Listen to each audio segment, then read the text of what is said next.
Yeah, sige Kong, go. Go. Sir, gaano kayo kahanda ngayon? Handang-handa po ako. Especially, syempre, sobrang pagod ng taong bayan. So, I'm here to help the people of Bulacan. And yun, sana tuloy-tuloy lang tayo, tuloy-tuloy tayo sa laban para sa pagbabago. Maraming salamat. Anong expect sa'yo ng sa taong bayan? Anong pwedeng i-expect sa'yo sa taong bayan? Ayun, I'll be transparent lang naman. I'll do my best to help the people of Bulacan to choose the new members of PDP sa Bulacan, to select leaders na I know na they will do their job not only because of the position but only because they want to serve the people of Bulacan. Message kong para invite mo kami Kong doon sa ano mo. Ayun, invite ko kayo sa Bulacan. Yes. Sana pag-invite ko sa inyo hindi baha.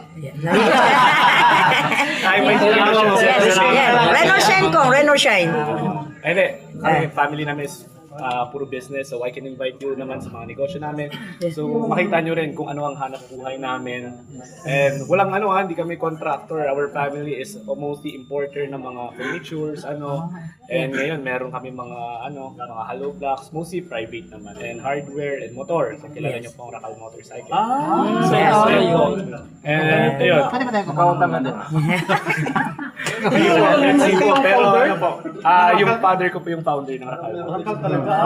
Akala ko dati yung Rakal sa ibang bansa ang founder. Hindi po, local po siya. Akala ko yung artista ng company po yan. Parang, Maris Rakal. ay di po, wala ka.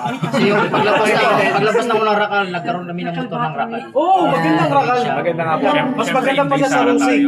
So yun po, syempre, magkaisa po tayo lahat. Let's support rin BP Inday sa 2028. Yeah. And hopefully, lahat ng tao sa buong Pilipinas magkaisa to stop the corruption in the Philippines. Yes. Maraming salamat. Thank you.